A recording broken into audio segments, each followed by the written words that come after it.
আসসালামু আলাইকুম প্রিয় দর্শক, নিঃসন্দেহে খুবই গুরুত্বপূর্ণ সংবাদ যে বিষয়গুলো আপনাদের সামনে উপস্থাপন করতে যাচ্ছি। সেনা সদরের যে বৈঠকের দিকে 18 কোটি মানুষ তাকিয়েছিলেন, সরকারও নিঃসন্দেহে একটা উদ্বেগের মধ্যে ছিল যে এই বৈঠক থেকে কোনো বিশেষ কোনো সিদ্ধান্ত আসতে যাচ্ছে কিনা। ঠিক সেই ধরনের কিছু সিদ্ধান্ত সেনা সদরের বুধবারের বৈঠকে গ্রহণ করা হয়েছে।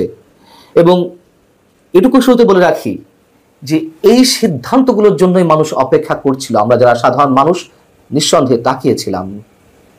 সরকারের যে নানান ধরনের বিতর্কিত পদক্ষেপ, নির্বাচনকে কেন্দ্র করে, আইন শৃঙ্খলা পরিস্থিতিকে কেন্দ্র করে, রাজনীতিকে কেন্দ্র করে মানুষ অন্ধকারের মধ্যে রয়েছে, সেই বক্তব্যগুলোই উঠে এসেছে বুধবারে সেনা সদরের বৈঠকে। সেনা প্রধানের নেতৃত্বে ঊর্ধ্বতন সামরিক কর্মকর্তাদের সমন্বয়ে যে বৈঠকটি অনুষ্ঠিত হলো, তাতে সেনা প্রধান সহ আরও কোনো ঊর্ধ্বতন কর্মকর্তা তাদের বক্তব্যে বাংলাদেশের 18 কোটি মানুষের যে চাওয়া সেটির প্রতিফলন ঘটিয়েছেন। সেনাপ্রধান স্পষ্ট করে বলেছেন যে সিদ্ধান্তগুলো নেওয়া হয়েছে বা যে বক্তব্যগুলো এসেছে, আমি আপনাদের সামনে সেগুলো একে বলছি। আমি আমার বিশ্বস্ত সূত্রের মাধ্যমে যেগুলো জানতে পেরেছি এবং আনডাউটেডলি বলা যায় যে এগুলোই হয়েছে। সেনাপ্রধান বলছেন যে বাংলাদেশের ভূমি ব্যবহার করে কারোর বিশেষ স্বার্থ উদ্ধারের জন্য কোনো ধরনের কোনো করিডোর দিতে দেয়া হবে না। এই ধরনের কথা তিনি বলেছেন যে জাতিকে অন্ধকারে রেখে বা রাষ্ট্র পরিচালনায় যে অক্সিলিয়ারি ফোর্সগুলো রয়েছে, গুরুত্বপূর্ণ স্টেক হোল্ডার হিসেবে যারা রয়েছেন, রাষ্ট্রীয় বিভিন্ন সংস্থা বা সেনাবাহিনীর মতন যেই বাহিনীগুলো, তাদেরকে অন্ধকারে রেখে সরকার বিভিন্ন ধরনের সিদ্ধান্ত নিচ্ছে। সেনাপ্রধান যে কথাগুলো বলেছেন তার মধ্যে আরেকটি হচ্ছে, দেশের জন্য যে কোনো গুরুত্বপূর্ণ সিদ্ধান্ত নিতে হবে নির্বাচিত সরকারকে। কোনো অনির্বাচিত সরকার কোনো ধরনের গুরুত্বপূর্ণ সিদ্ধান্ত গ্রহণ করতে পারে না। এবং নির্বাচন বিষয়ে যেটি বলা হয়েছে, বরাবরই তিনি যেটি বলে আসছেন, সবসময় তিনি তার কথাতে অবিচল আছেন। তিনি বলেছেন যে অবশ্যই 2025-এর ডিসেম্বরের মধ্যে নির্বাচন হতে হবে। সেখানে উপস্থিত ঊর্ধ্বতন এক সামরিক কর্মকর্তা, একজন কমান্ডিং অফিসার, এই মন্তব্য করেছেন যে আমাদের যে মহান মুক্তিযুদ্ধ এবং আমাদের জাতীয় গৌরবকে আর কাউকে এতটুকু স্পর্শ করতে দেওয়া হবে না। খুবই টাচি একটা বক্তব্য। মব সন্ত্রাস সম্পর্কেও সেখানে বলা হয়েছে, সিদ্ধান্ত নেওয়া হয়েছে আর কোনো ধরনের মব সন্ত্রাসকে প্রশ্রয় দেবে না সেনাবাহিনী। সেখানে যারা উপস্থিত ছিলেন সামরিক কর্মকর্তারা, তারা সবাই এক বাক্যে সেনা প্রধানের সব ধরনের বক্তব্য এবং সিদ্ধান্তের প্রতি তারা একাত্মতা প্রকাশ করেছেন এবং তারা এই মন্তব্য করেছেন যে তারা সেনা প্রধানের যে কোনো নির্দেশের অপেক্ষায় আছেন। সেনা প্রধানের যে কোনো নির্দেশ দেশের স্বার্থে, সমাজের স্বার্থে, মানুষের স্বার্থে তারা যে কোনো কিছু করতে প্রস্তুত। প্রিয় দর্শক, নিশ্চয়ই আমরা প্রত্যেকেই সেনাবাহিনীর এই যে অবস্থান, সেই অবস্থানের জন্য অপেক্ষায় ছিলাম। সেনাবাহিনী কেন, যে কোনো বাহিনী বা সরকারের যে কোনো কম্পোনেন্ট অথবা সরকারের এই ধরনের আচরণের জন্যই তো মানুষ বসে আছে। যে একটা গণঅভ্যুত্থান হলো, সেই গণঅভ্যুত্থানের চাওয়া তো এগুলোই ছিল। এবং সংস্কার বলে যেগুলো ঘটনা হচ্ছে, যে টাইম পাস করা হচ্ছে, এগুলো মানুষের সামনে একেবারে স্পষ্ট হয়ে গেছে, কোনো সংস্কার হবে না।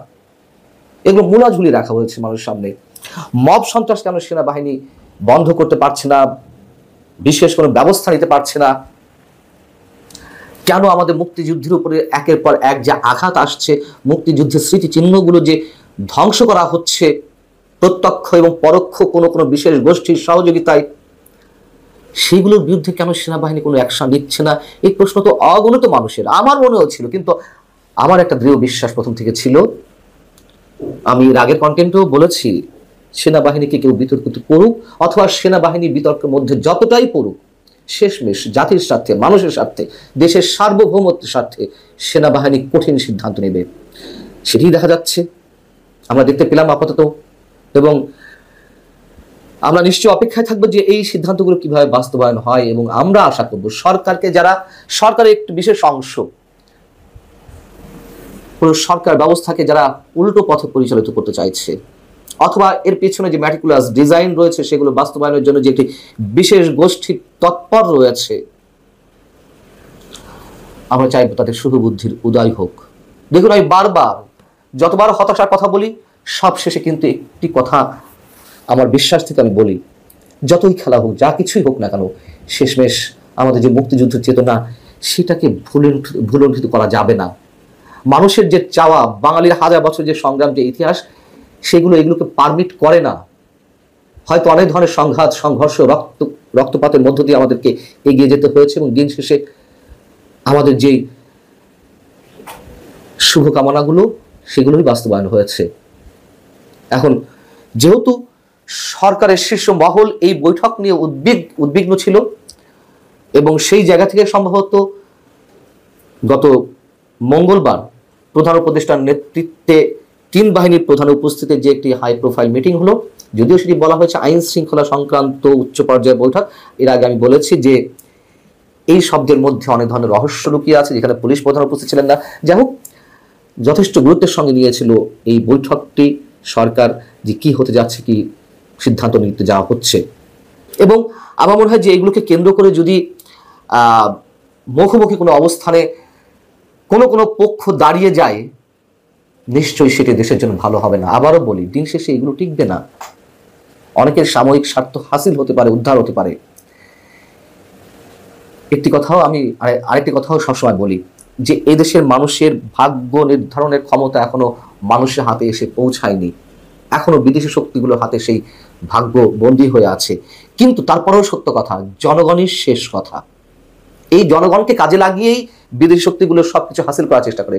জনগণ যদি আবার সত্যি সত্যি আত্মোপলব্ধির জায়গা থেকে ঘুরে দাঁড়ায়, কেউ কিছু করতে পারবে না। স্যালুট সেনা প্রধানকে, স্যালুট সেনাবাহিনীকে। দেশের যে কোনো দুর্যোগে যেভাবে মানুষের পাশে এসে দাঁড়ায়, তাতে অবশ্যই অভিবাদন জানাতে চাই আমরা তাদেরকে। আল্লাহ হাফিজ, ভালো থাকুন সবাই।